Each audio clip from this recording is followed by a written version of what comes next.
uli yung ating binasa ng ating liturgist kanina. Sa scripture natin, 2 Corinthians chapter 5, verse 17 hanggang 18. Namnamin po natin ito. Kung binasa natin dyan kanina, ulitin natin ngayon para maintindihan natin. What is the true Christian? Sino ba ang tunay na mananampalataya? Sino ba yung tunay na sumusunod sa Diyos? Verse 17, kaya ang sino man nakipag-isa kay Kristo ay isa ng bagong nilalang. Wala na ang dating pagkatao. Siya ay bago na. Ngayon, tanungin natin ang sarili natin. Ako ba talaga ay bago na? Ako ba talaga ay hindi na yung dati? Ako ba talaga ngayon ay tunay na may Kristo sa puso? O ang ugali ko noon, ugali ko pa rin ngayon. Sabi ng Biblia, bago na. Wala na ang dati. Verse 18, ang Diyos ang gumagawa ng lahat ng ito. Klaruhin natin. Kung nandito ka ngayon, nagpapatuto kang Kristiyano at mananampalataya ka ngayon sa ating Panginoong Kristo, hindi ikaw ang may kagagawa nito. Dapat alam natin na hindi sa pamamagitan mo kaya ka Kristiyano ngayon. Hindi dahil sa mga mabubuti mong gawa, kaya ka ngayon mananampalataya. Bakit? Ang Diyos ang gumagawa ng lahat ng ito. Sa pamamagitan ni Kristo, ibinilang niya akong kaibigan, di na kaaway. Ito po ang pinakamasarap na mabasa. Di ba marami tayo? Sino dito ang mahilig makipagkaibigan? Di ba? Ang sarap ng maraming kaibigan, tama. Pero mag-ingat tayo. Nung nakaraang buwan lang, may BFF forever ang tawagan nila. Minsan ko lang nabanggit ito dito. Ano, makakanood na din yan sa FB. Lahat ng mabubuting bagay, kasiyahan, pinagsasaluhan nila. Pero anong ginawa ng isa? Yung BFF niya, binaril niya. Dahil lang nainggit siya, mas maganda yung BFF niya kaysa sa kanya. Makinig tayo mabuti. Ang pakikipagkaibigan dapat pinag-aaralan. Hindi lahat ng kaibigan ay tunay na kaibigan. Tama? Hindi ko na palalawin kasi gusto ko pa sana palalawin. Alam nyo, bilang mga Kristiyano, dapat nakikilala tayo bilang ilaw sa sanlibutan nito. Ang lahat ng lumalakad sa kadiliman dapat natatanglawan mo. Hindi yung kung ano ang ginagawa ng nasa dilim, ginagawa mo rin. Tama? Bilang pagana sa ating Diyos at makapangyarihan sa lahat. Nais kong tumayo tayo lahat. Naunamin natin ang pag-aaral natin na ito ngayon dahil nakabatay ko ito ngayon sa pundasyon ng pagiging Kristiyano natin lahat. Ang mga banal, nakabagan mo po ka.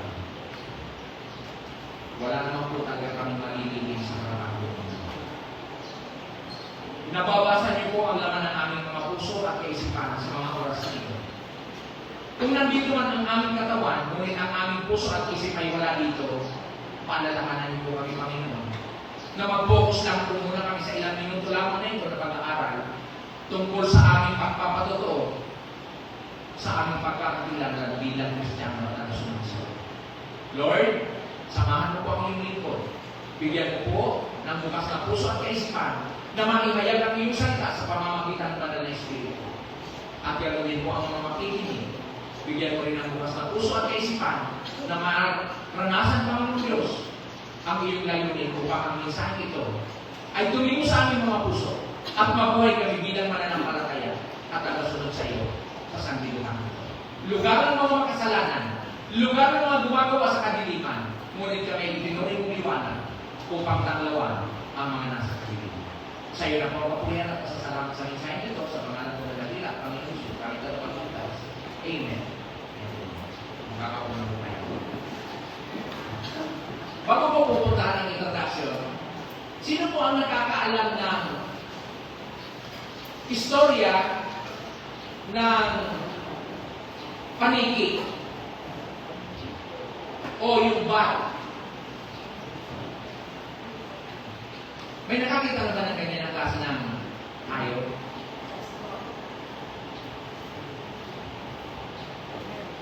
Sabi ng iba, di ba ito aswang yun? Hindi. Paniki yun. May malalaking paniki. Nung pumunta po kami sa kampwestuhan ba yun? Mamambukal. Yung sa Mamambukal. Alam mo, sa bandang ano yun? Bisaya. Sa Negros.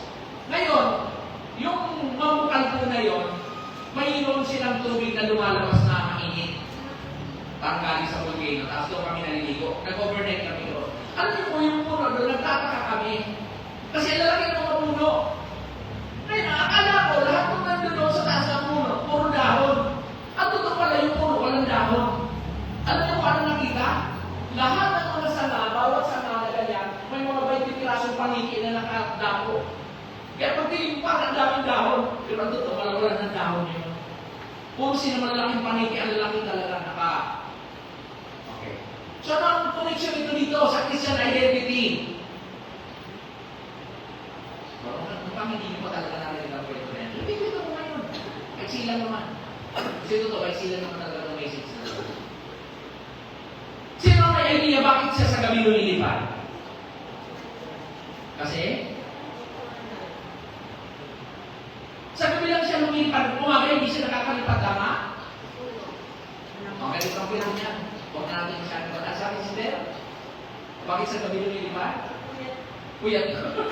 Okay, yung mga gising sa gabi, mga paniki kayo. Si Mami, dapat ako si Mami Evelyn, kasi gising niya lagi sa gabi. Paniki yan.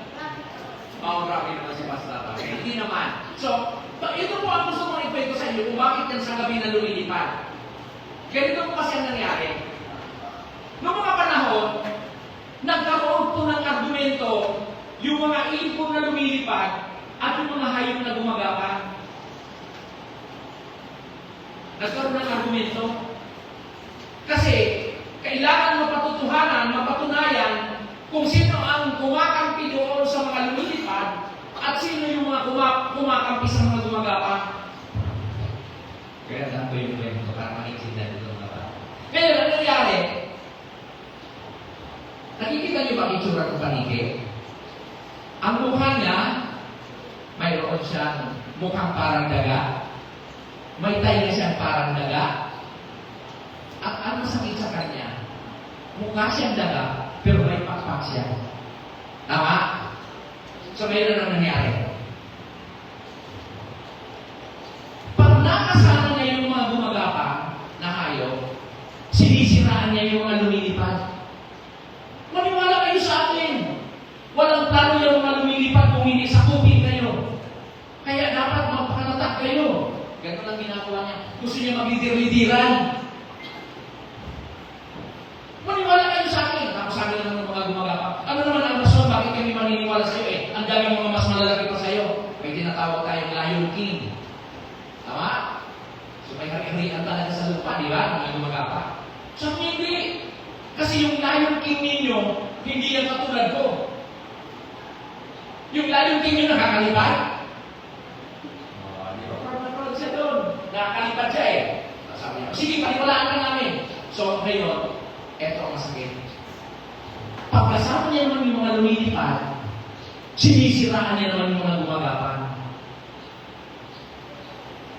Sabi niya naman, alam niyo ba, mag-ingat kayo ng mga lumilipad. Kasi, yung mga plano ng mga gumagapang, nakakasama ko sila, nakakahalubilo ko sila. Amen. Kasi, naniniwala sila sa akin. Kasi pag sinabi kong Isa ako sa kanila dahil ang mukha akong daga, mukha akong gumagapa, naniniwala sila sa akin. Kaya mag-ingat kayo mga lumilipad. Ang totoo niyan, mas kakampi ko kayo. Kasi lumilipad ako sila hindi. Nakuha niyo na ang istorya. Okay. Ngayon, nagka-discovery ka na. Amen? Mayroon bang nakatakong hindi nabubunyag? Mayroon bang lihim na hindi nalalantad? Nagkabutingan. Ngayon, nag-usap-usap. Loko yung panikinay na. Pag nasa amin, sinisiraan kami sa lumilipad. Pag nasa lumilipad, sinisiraan yung mga gumagapang. Ang nagkasundo sila ngayon. Ano pinagkasundo nila? O, nakapangiti na si Ganda. Pag nakita natin yan sa umaga, papatayin natin yan. Kaya anong nangyari? Hindi siya makalipat sa umaga. Sa gabi na siya lumilipad. Okay? Kawawang nilala, walang identity. Amen? Kailangan bang identity? Tunay nga. Ito na sila pa. Marami yun, nasa lang pala na ito, hapat na pala. Sige.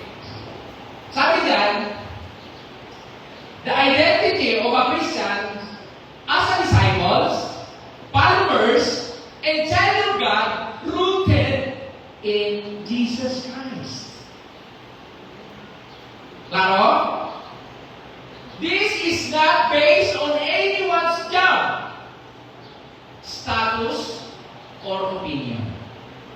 It is because of Jesus Christ only. Jesus Christ alone. Amen ba? Nagkakaintindihan tayo? The identity of a Christian as a disciples, as a followers, as a child of God. Kaya kung sinasabi ng anak ako ng Diyos, dapat alam mo ang identity mo. At kung sinasabi mo na ikaw ay disipulo ng Panginoon sa Kristo, mangangaral ka sa salita ng Diyos, you know your identity.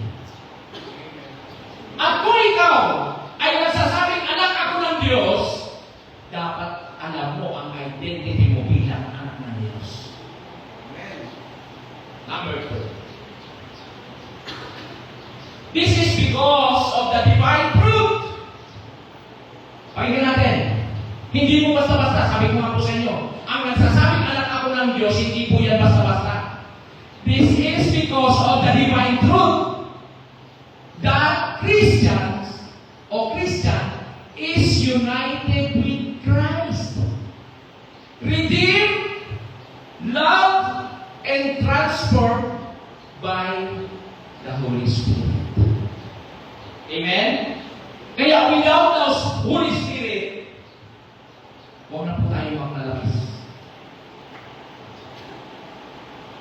Huwag na huwag tayo magsasalita ang Kristiyano tayo kung wala sa atin ang mga Espiritu. Huwag. Magiging panigil lang tayo. Amen? Maging maingat tayo. Kasi, ang pundasyon ng pagiging mananampalataya, hindi po yan natatapos sa paninilan ng mga tao. Uy, ang buti-buti niya. Ay, alam mo yung tao na yan, ang daming tinutulungan niya. Hindi mo malinilang ang Diyos. Kung pagtulong ang batayan, ang daming politiko magaling tumulong. Kung kabutihan ang pag-uusapan, maraming tao ang mabubuti. Pero ang tanong, mayroon ba silang kaugnayan ng katulad ng sinasabi ng Biblia? The divine truth. O ang katotohanan na galing mismo sa ating Panginoong Kristo. Ano sabi ng Biblia sa 8 ng John? Verse 31 and 32. Katotohanan at pawang katotohanan lamang ang magpapalayo sa iyo. Kaya hindi po pwede magbibento-bento lang tayo, Kristiyano tayo. At hindi po dapat natin sinasabi lang yan sa ating mga bibig. Kung hindi ang pagiging Kristiyano natin, napapatunayan yan dahil si Kristo mismo ay nasa sayo. Amen? Number 1, okay. First point.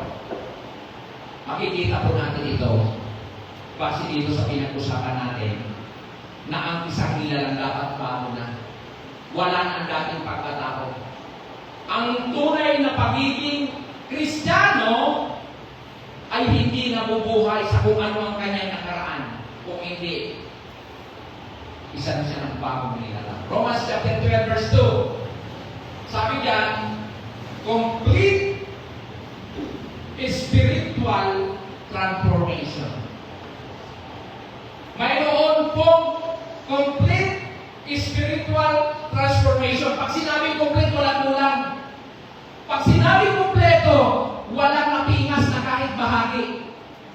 Dahil si Kristo, ibinigay niya ng buong buo ang kanyang buhay. Amen?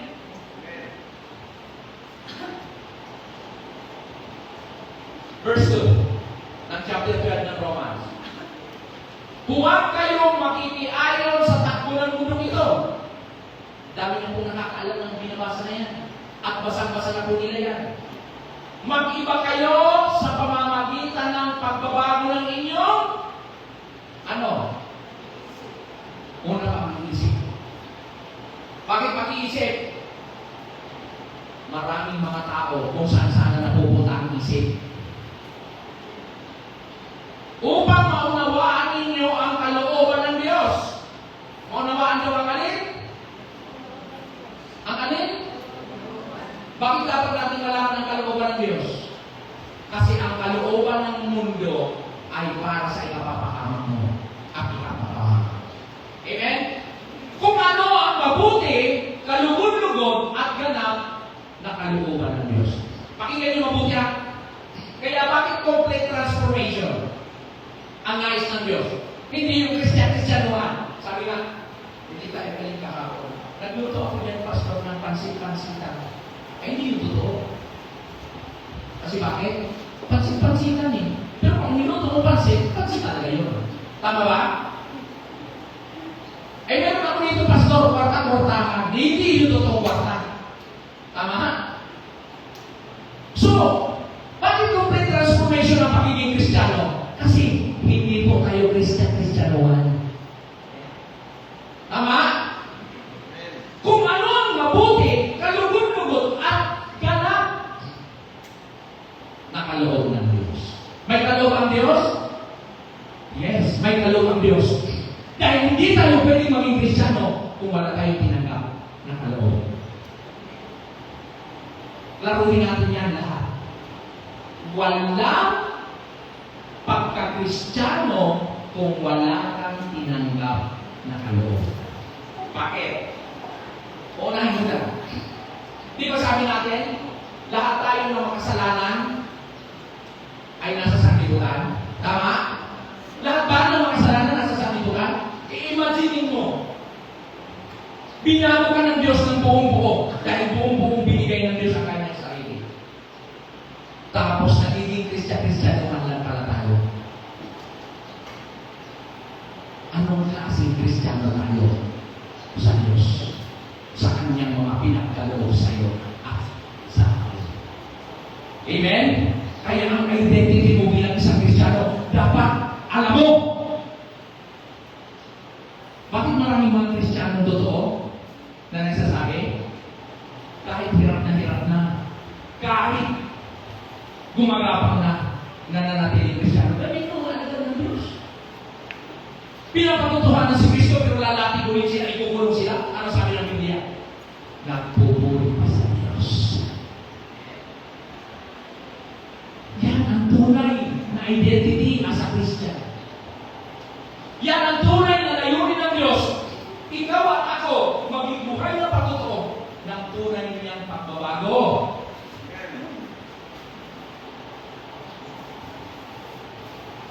Sabi niya, sa complete spiritual transformation,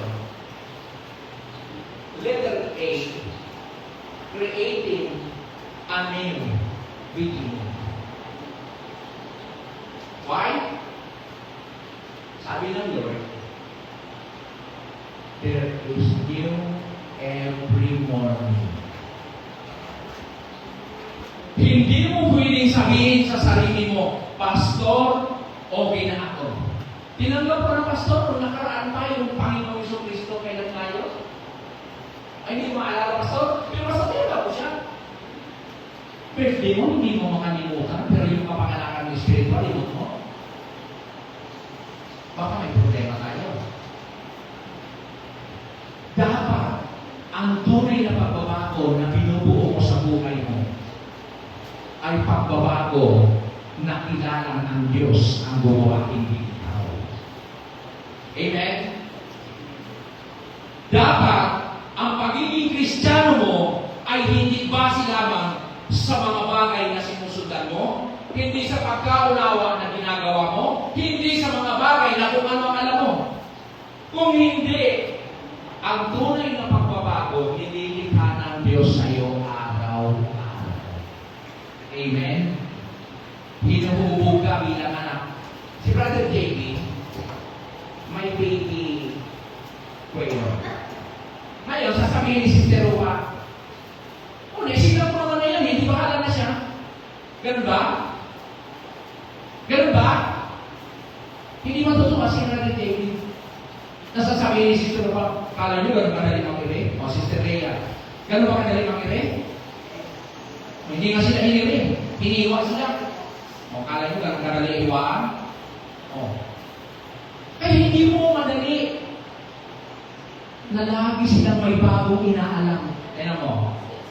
Okay lang nung una, nakita ko, sapin-sapin lang. Kasi yun lang yung alam mo na nila eh, bago pa lang silang nagpapamilya eh.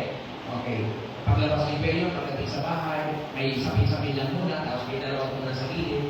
Aba, nung sunod na post, nakita ko, aba, may sinasandala na. Parang may ganun na kayo. Nag-iisip na laging bago! Amen? Kasi, gusto nilang lumaki yung bata. Kalugod-lugod sa kanila, maayos at hindi kabigatan ng bansa. Tama? Pero kung ang buhay Kristiyano mo kaya, patadyak-tadyak, pasuntok-suntok, aba, mukhang may problema tayo.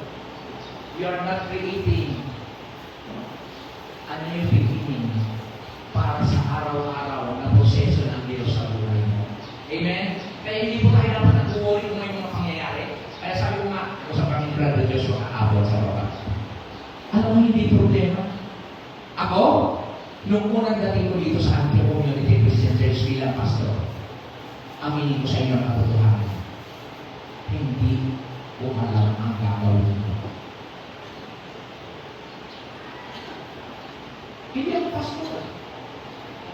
Pero, ngayon habang inaaral ko, unti-unti tinuturo ng Diyos ang lahat. Kaya hindi po dapat natatapos sa pag-aaral. Amen? Magpapatuloy ka sa pag-aaral mo kung gusto mong maging mensahero ng Diyos. Dahil hindi yung nabasa mo noon, okay pa yan ngayon. Ano yung pastor, binabago mo ba yung permission ng, no? Si Jesus Christ, hindi niya binago kung ano nasa mga kautusan. Tama? Sinatatuparan niya yon. Amen? Kaya kung ano yung natutunan mo noon, ipiniperform mo ngayon bilang buhay na patotoo na may kaugnayan sa Diyos. Kaya alam niyo ano pinagpapasalamat ko sa Antioch Community Christian Church? Salamat sa inyo. Tinuruan niyo ako na matuto ng maraming bagay. Amen? Sabi pa dyan, sa number 2, para ma-prove natin ang ating buhay, dapat, kung dati, ang buhay mo walang pag-asa. Yan ang tanong ko, yung nakausap namin si Sister Nena, nakapabatuhan, tama ba si Evelyn? Ang sabi ko sa kanya, ang buhay Kristiyano noon, Kung sinasabi mo, magtiwala naman ako sa Diyos, pero yung pagtitiwala mo sa Diyos na nanatili pa rin sa kung ano yung sarili mong kakayahan at pagkaunawa, you cannot start in God. Bakit? Sarili mo pa rin. Samantalang sabi ng Diyos, higit kayong mapalat sa mga libon sa inyong makawin. Ang sabi ko kay Brother Joshua, hindi naman hinahanap sa Diyos. Hindi hinahanap ng Diyos yung mga bagay na hindi mo kayang gawin. Ang hinahanap lang naman ng Diyos yung kaya mong gawin. Kasi yung hindi mo kaya, ang Diyos ang nagawa nun. Amen? Eh bakit parang ngayon, hirap na hirap tayo i-recover ang mga buhay natin? Una, ang ini-interpret kasi natin sa buhay natin, hindi ang Diyos. Ano ang ini-interpret natin sa buhay natin bilang Kristiyano? Nagsasabi tayong Kristiyano, pero ang ini-interpret natin sa buhay natin, hindi yung mga sinasabi ng Diyos. Sinabi ba ng Diyos makinit ang ulo mo? Tama? Narinig ko yan dito, bago natin ako. Ang pastor namin na ito, ang hindi ng ulo. Pero alam ngayon, kakalakan na sa akin na hindi uminom na ang ulo. Ano pa? Ang ini-interpret natin. Nagsasabi tayong Kristiyano, pero maliit na problema at mga bagay. Hirap na hirap tayo ma-recover. Hirap na hirap tayo makabangon sa maliliit na problema. Tapos sasabihin mo, Kristiyano ka, asan yung pag-asa na sinasabi ng Diyos?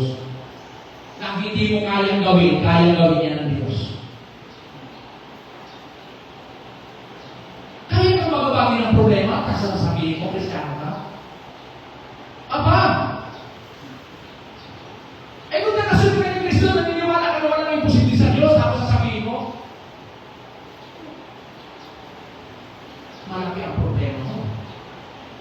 Ang Diyos mo, ama mo, kung tawagin, payag ba yung ama mo, sabi na, mayroon ba kayong mga anak sa lupa na hihingi sa'yo ng tinapay, bibigyan mo ng ahas? Kung hindi na magawa yan ng mga tatay ninyo dito sa lupa, yung Diyos pa kaya? Pero bakit hindi napapatunayan na ganyan? Kasi tuso ang kaaway natin sa sanlibutan. Tama? Tuso ang kaaway natin sa sanlibutan. Pipilipitin niya lahat ng katotohanan para mapatunayan niya sa'yo sinungaling ang Diyos mo, siya ang tama. Klaro? Number 3, dapat naintindihan mo ito. In Christ alone. Kung nagsasabi tayo ng complete transformation sa buhay natin bilang Kristiyano, mananampalataya ng pastor. Ilang taon ako Kristiyano? 5 taon?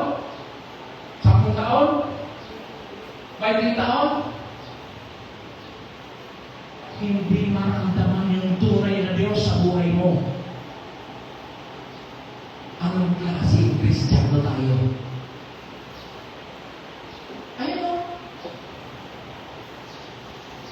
Creating a new beginning. Fresh start and hope. Na hindi natatapos ng pag-asa ipinapangako ng Diyos sa iyo. Bakit? Walang ibang itutur. Alam niyo ang binabasa ko po ang Biblia. Nakikinita-kita ko. Alam niyo po, from the Old Testament. Tandaan niyo to.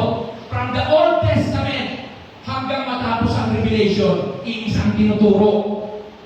Lahat ng daliri na naturo kay Kristo. Tandaan mo yan.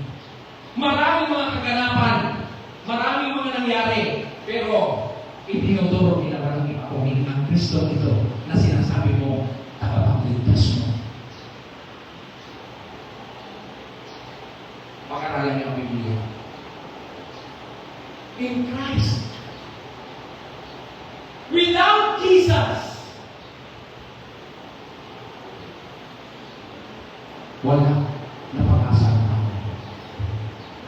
Tingnan sa Ephesians chapter 4, verse 22, basahin natin. Pakinggan nyo.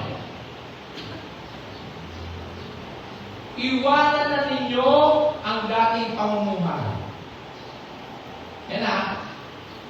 Hindi sasabihin ang salitang yan ni Pablo sa mga taga-Episo kung alam niyang namumuhay na sila ayon na kay Kristo. Iwanan na ninyo ang dating pamumuhay. Hubarin na ninyo ang inyong dating pagkatao na napapahaba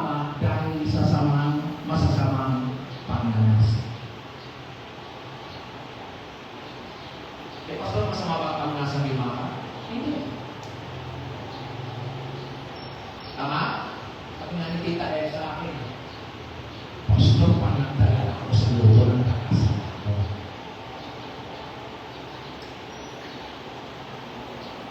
Hindi naman.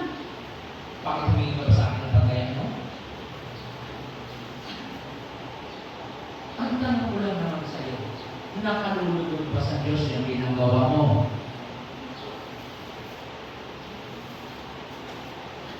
Ubarin mo na ang mga kaisipan na yan. Sabi kanina daw sa binasa natin, sa isip, hindi mo maiisip yan kung hindi mo yan gustong gawin. Tama? Alam niyo mga Kristiyano, mga totoong anak ng Diyos, mga totoong mananampalataya, ito sasabihin ko sa inyo, kahit nakubo ang iyong tahanan dito sa lupa, higit kang mas mayaman kaysa sa pinakamayamang tao sa mundo na ito. Why? Ang ama mo hari ng mga hari, Diyos ng mga Diyos, tapos wala kang pag-asa. Pag mag-share ka ng problema, hindi maubos-ubos na problema. Walang katapusang kabigatan. Kumarin mo na yan. Sabi ni Pablo. Yung mga pagnanasa na yan, si Satanas matalino, tandaan mo. Isang pagkakamali lang pwede kang tumangin. Number 23. Magbago na kayo ng diwa at pag-iisip. Inulit. Kung ang isip mo ngayon, siya pa rin noon. Yung diwa ko isabay mo na. Tama? Isabay mo na ang kalooban mo. At ang dapat niyong isuot ay ang bagong pagkatao na nilikhang kalarawan ng Diyos. Tama? Yan ang inalis ni Satanas sa iyo at sa akin at sa lahat ng mga tao na sa mundo. Ang kalarawan ka ng Diyos. At nakakayag na sa matuwid at banal na pamumuhay ayon sa katotohanan. Banal, matuwid na pamumuhay. Amen? Mag-isip-isip tayo. Alam ko, yung ginagawa ko ang topic na ito, hindi lang tayo. Pati ako. Sinasabihan ng Diyos ng ganito. Amen? Yan ang sabi ng Diyos. Kung nag-iintindihan lang sa akin natin ang tunay na kahulugan ng pagiging Kristiyano, yung pagiging tagasunod ni Kristo, complete transformation, maintindihan natin pare-pareha sa layunin ng Diyos sa buhay ng mananampalataya. Amen? Second point. Sana po tao sa atin. Galatians chapter 2 verse 20, kaya bakit natin sinasabing Christ alone? It is all because of Jesus Christ. Maniwala po kayo sa akin. Hindi ko po yan sinasabi dahil yan lang ang alam ko. Sinasabi yan sa atin ng banal na Espiritu dahil yan ang dapat natin malaman bilang mga Kristiyano. Galatians chapter 2 verse 20. Ano sabi? Sana po maintindihan natin ito mabuti, hindi lang basta natin binabasa. Hindi na ako ang nabubuhay ngayon. Kita nyo? Kung paano tayo tinuturuan ng Diyos na mas lumalim sa pagkikipag-ugnayan sa Kanya.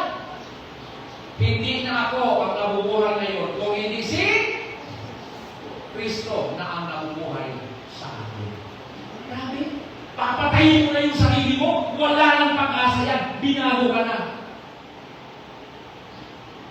Tapos na ang istorya ng pagiging makasalanan mo. At habang ako'y nabubuhay pa sa katawang lupa, mamumuhay ako sa pananalig sa anak ng Diyos na umibig sa akin at naghandog ng kanyang buhay para sa akin. Kaya bang gawin? Amen ba? Kung tunay kang mananampalataya, patay na ang dating ikaw.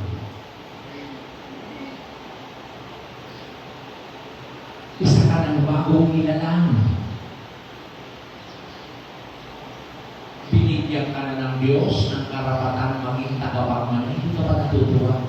Pinipili mo pa rin ang buhay ng mga mundo. Pinipili mo pa rin ang buhay sa sanlibutan. Pinipili mo pa rin ang mga bagay na pansamantala. Samantalang ang open ng Diyos buhay na walang hanggan. Ayaw mo.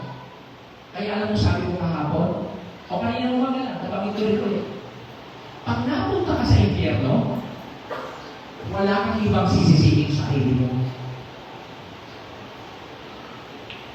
Ano ba hindi ginawa ng Diyos para ipaalam ang katotohanan sa iyo?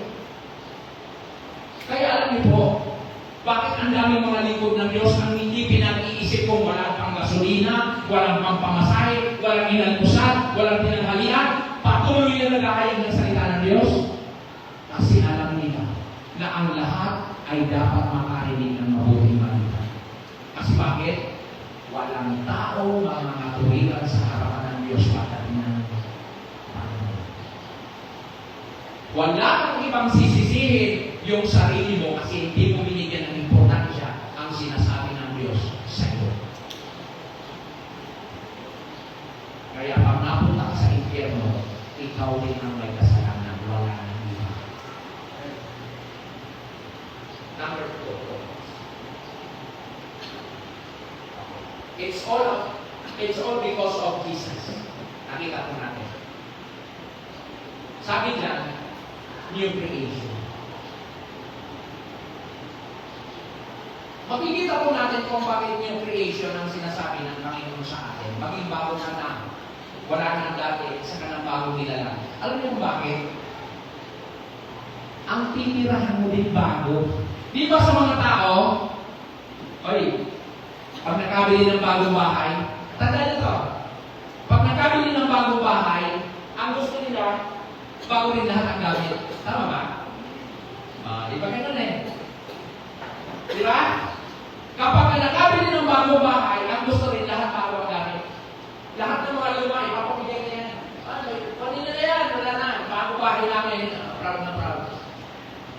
Ano mo ang nasabi ng Diyos sa iyo? At sa akin?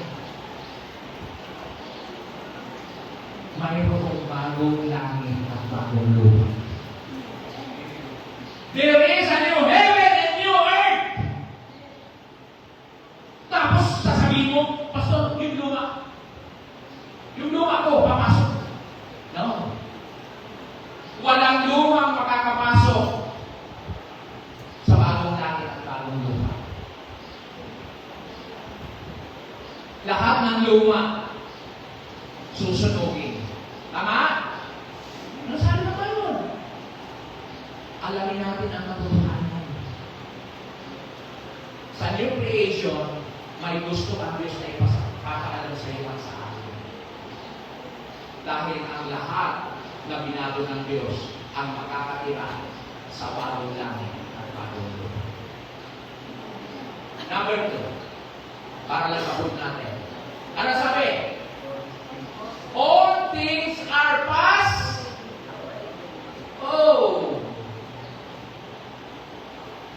Ang lahat daw ng pasaway. Kapag ba yun? Mali-mali yung ibig sabihin. Pasaway kasi pasaway.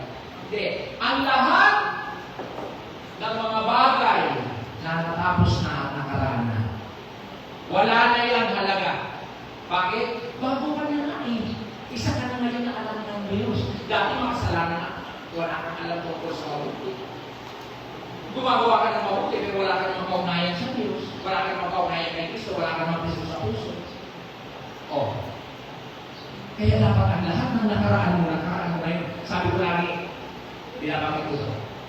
Walang nakatalik sa nakaraan na nakapupunta sa karoroonan. Nakatalik ka sa nakaraan eh. Ganyan kasi dati. Ugali mo yan dati. Ginagawa mo yan dati. Dati nga po yun. Ano ka ba ngayon? Anong taon na ngayon? Bago ka na. Lahat ng mga nakaraan mong bagay tapos na. Amen? Parang pala nakikinig. Amen. Manatili tayo sa dati nating buhay. Number 3. Kayo pa rin. Mensahero lang ako dito. Tagapagsalita ako. Kayo pa rin ang tatanggap ng mensahe. Kayo pa rin ang tatanggap ng mensahe. New things have come. May bago? Amen! Wow! Ito ang pinakamasarap na mapakinggan sa Diyos natin.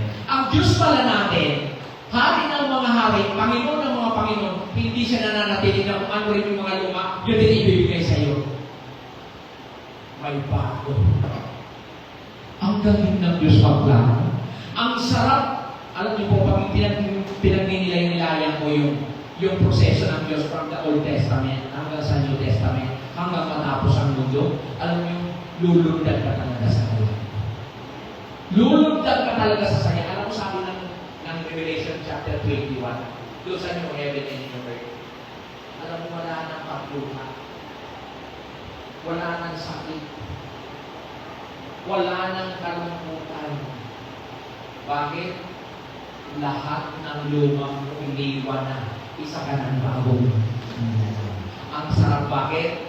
Mayroon ka ng incorruptible body. Mayroon ka ng katawan na hindi na nabubulok. Mayroon ka ng katawan na hindi mo ipapacheck up sa doktor. Dahil wala na pong doktor na makakaalam ng incorruptible body mo kung hindi ang Diyos na. Alam niyo po, pinapanabigan ko na yun. Alam niyo po bakit? Hindi ko natin natatakutan ng kamatayan. Alam niyo po bakit hindi ko natin natatakutan ng kamatayan? Excited na nga ako. Di ka na magbabayad ng upa sa bahay mo. Di ka na iigib ng tubig para maligo. Di ka na mag-iisip na ang mahal na ng diesel. Kaya mo, mahirap na ng pangulangan ng Diyos. Amen? Kung gagawin niyo pa akong mensahero sa harapan ninyo at gagawin niyo ang tagapagsalita sa mga mensahe katulad nito, sino ako? Tama? Yan ang tunay na layunin ng Diyos sa iyo at sa akin. Amen? Magpakasal kayo, mga nagsasabing Kristiyano. Ha? Sana maintindihan natin ang lalim ng layunin ng Diyos sa pagiging mananampalataya mo, sa pagiging Kristiyano mo, sa pagiging tagasunod mo ng Kristo. Amen? Ganon. At hindi ang plano ng Diyos. Walang taong sino man. Alam sa amin, kanina ko ba din sinabi ko? Kanina rin, ano? Kaya sa mga hindi nakakarating sa Sunday School, alam niyo po, ang Sunday School natin sa mga susunod, patapos ako tayo sa bukod dyan. Nasa 2.5 chapter na lang po tayo, tapos na tayo. Pag hindi pa kayo umattend ng Sunday School, mamumuhay talaga kayo na hindi alam ang layunin ng buhay mo. Kasi bakit? Ang sunod natin ng mga topic is doctrinal teaching about kasi marami ngayon ang mga tao nagsasabi Kristiyano pero alam mo ba ang doktrina mo? What is your doctrine as a Christian? Oh. Laliman mo. Amen? Ang Diyos buong-buo ibinigay sa iyo at sa akin. Wala siyang itinira. Kaya mo bang buong-buo ibigay sa Diyos? Okay, sige lang. Ang imin natin, singaw sa ilong. Ayun lang. May pastor, marami na ngayon. Alam mo, pastor, ngayon, ang pagiging Kristiyano dapat yan ganyan. Okay, pride mo yan. Dapat na tao may pride. Naiintindihan mo yan. Pero sana ang pride natin, pride na nakaumay sa Diyos. Hindi yung pride na nakaumay sa mundo. Ha? Lahat tayo may gustong iharap sa Diyos sa sarili natin mga gusto. Lahat tayo bilang mga mananampalataya may sarili tayong prinsipyo sa pagsunod sa Diyos. Bakit? Sino ba pastor? Para turuan kami. Sino ka ba, pastor, para sabihin sa amin ang mga bagay na yan? Pero kung alam natin na ang Diyos ay natwiran ng mga tagapagsalita at tagapagturo, Romans chapter 10, verse 15, malalaman mo na bunga ng pakikinig na kakaroon ka ng katagumpayan sa buhay. Ezekiel 36, verse 26. Pakinggan niyo po. Ito'y turo ng Diyos, kasi pag binabasa ko po itong aklat ni Ezekiel, dito po ako natutuwa. Malagi po kasi ang pananagutan natin pag si Ezekiel po ang nagsalita. Idinindi ni Propeta Ezekiel sa iyo at sa akin na mayroon kang dapat gawin bilang Kristiyano. Hindi ka naging Kristiyano dahil gusto mo lang. Hindi ka naging Kristiyano dahil ayaw mo lang mapunta sa impyerno. Hindi ka naging Kristiyano dahil gusto mo maging mabuti ka sa paningin ng Diyos. May itinuturo lagi sa atin ang propeta nito. Bakit? Sabi dyan, bibigyan ko kayo ng bagong puso. Amen? Hindi na yung dating puso. Pusong bato. Yung mga kumakanta yan. Yung may mga pusong bato. Wala na yun. Sabi yan, bibigyan ko kayo ng bagong puso. At bago, yan ang sinasabi ko. Kaya pag walang Espiritu ng Diyos, wala si Kristo, huwag na po tayong mag-assume na Kristiyano tayo. Dapat alam natin yan na mayroon tayong paunayan yan. Bibigyan ko kayo ng bagong puso at bagong espiritu. Ang masuway ninyong puso ay gagawin mong puso. Amen? Kaya ang tunay na Kristiyano, masunurin. Tama kaya nga tayo itinulad sa tupa. Oh. Kaya tayo itinulad sa tupa. Kasi may pastor na nangunguna. Pero maraming Kristiyano ngayon, gusto siya ang pastor. Oh, pag nainis pa, may nakita ang pastor na tumatayo sa harapan niya, aatras yan. Ang tupa na yan, tapos bibili yan, susuwagin niya na yun. Manood ko na yan. Mga tupang nanunuwa, mayroon yan. Pero salamat, kahit may mga tupang nanunuwa, isang katagumpayan niya sa mga lingkod ng Diyos dahil natuturo sila alagaan ang mga tupang nanunuwa. Tama? At ay, patapos na rin naman ako, conclusion na ako. Sige, ito lang ko sa inyo. Para lang maintindihan natin. Sino naniniwala na gano'ng kabuting guro at tagapangaral si Kristo? Amen ba? Ngayon, tanongin ko kayo. Dahil agree naman kayo eh. Kasi pag si Kristo ang pinag-usapan natin, alam natin na wala naman kayo pagtuturo. Ngayon, tanongin ko kayo. Hindi niya ba alam na may bulas sa 12?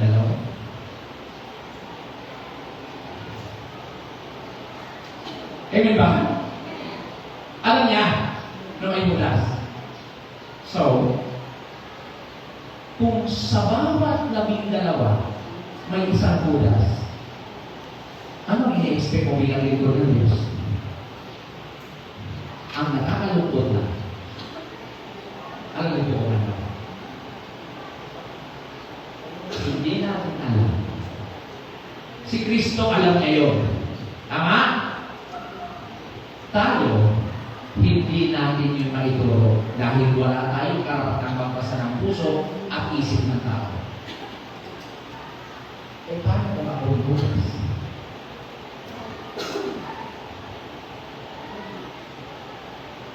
Kawawa naman tayo. Hindi naman naisip yun. Mag-isip tayo. Bahagi ba mo ng kapulutan na to? Bilang 11 alagad? O isa ako sa nakaupo dito, nahuhudas ko sila. Mag-ingat tayo. Tuso si Satanas at matalino.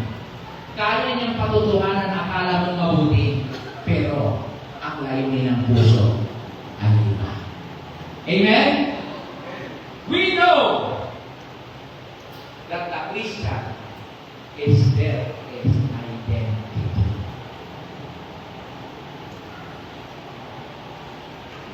Klaruhin natin yan sa mga buhay natin. Harap natin sa Diyos. Iluhod natin sa Diyos. Kasi, kung ang layunin mo mabuo, magkaisa at magsama-sama ang mananampalataya, baka may puso ang sinabi ng Biblia na tunay na ginagawa. Pero kung ang layunin mo, ang iniipon ng Diyos, magkakawat-watak, magkanya-kanya, mag-isip ka. Baka, panglabing-dalawa tayo sa lingkod ng Diyos. Amen?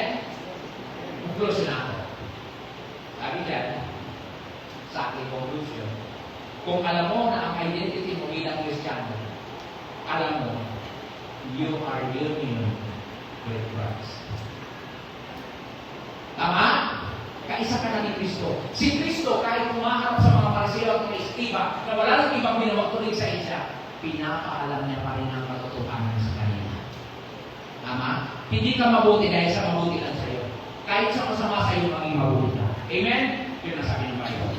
And then, number 2, dapat klaro sa buhay mo na tunay ka ng anak ng Diyos. Hindi lang kwento-kwento lang. Hindi mo sinasabi na ikaw ay anak-anakan. Kasi lang natin sasabihin, pag anak-anakan, hindi yung totoong anak. Pag pansit-pansitan, hindi yung totoong pansit. At pag kwarta-kwarta, hindi yung totoong kwarta. Dapat klaro sa buhay mo, tunay kang anak ng Diyos. Number 3, tandaan natin, huwag natin itong kalilimutan. Dapat alam mo, sa buhay mo, you are disciples of Christ. Hindi sa pastor lang yan. Ang pagiging disipulo, kasama tayo lahat. Tama? Kasi nasabi ng Matthew chapter 28, go in your power, teaching them, baptizing them, and make them disciples. Kaya lahat kayo disipulo ni Kristo. Tama? Katulad ng pinanggit kanina, dapat isipin natin, hindi tayo panglabing-dalawa. Ha? Ilagay natin yan sa puso natin. Lord, huwag mo naman po akong gawing panglabing-dalawa. Kasi alam natin yung panglabing-dalawa magkakanulo yan kay Kristo. Okay? At hindi yan mawala sa isang congregation. Kasi yan ang nagpapatatag ng misyon. Okay? Kaya, maganda lang pala pastor eh, maging Judas Iscariote kasi katuparan niya ng misyon. Sige, ikaw yan. Yan ang susundan natin. And then, number 4, last, sabi dyan, para lang malaman mo at maintindihan mo ang pagiging Kristiyano mo at ang tunay na pagkakakilanlan sa'yo, dapat guidance ka ng banal na Espiritu. Tama? Alam mo naman, pag may Espiritu ka ng Diyos, may Espiritu kaya ng Diyos yung laking parang mangangaga? Oh. May Espiritu ba yung Diyos na kunti problema lang, nakaabulido na? Oh. May Espiritu ba ng Diyos yung nagutom lang ng konti? Inaway na lahat ng kapitbahay. Oh. Wala yun. Huwag lang tayong papayag na nasisira ang ating pananampalataya. Okay, pakinggan niyo po ang declaration ng Christian identity. Mayroon po akong ginawa dyan. Inaral ko yan eh, kaya ginawa ko. Si mayroon naman kapag inaral ko, pero hindi ko naman isasabihin sa inyo. Ang gusto natin sa mangyari. The Christian identity. Ano sabi? Inaral ko na lang eh. Kasi ano naman talaga ako, hindi naman ako rin. Okay. Ang pagkilala na ang tunay mong sarili ay matatagpuan sa kung ano ang ginawa ni Jesucristo para sa iyo at sa kung sino ka ngayon sa harap ng Diyos. Meron ba? Claro. Alam mo ang buhay mo bilang mananampalataya at tagasunod sa ating Panginoon Diyos. Hindi po yan basta-basta sinasabi. Kung hindi ikaw mismo inaanalisa mo yan sa sarili. Hindi yan dahil nag-message natin ito ngayon. Ang gusto lang ng Diyos ipaalam sa atin lahat. Ano klase pa ang gusto natin? Katulad ba ako ng mga Kristiyano man? Utunay na ako ng Kristiyano. Katulad ba ako ng mga anak-anakan ng Diyos? O anak talaga ako ng Diyos? O katulad ba ako ng mga sunod-sunuran sa Diyos? O tagasunod talaga ako sa Diyos? Tumayo tayo. To God be glory.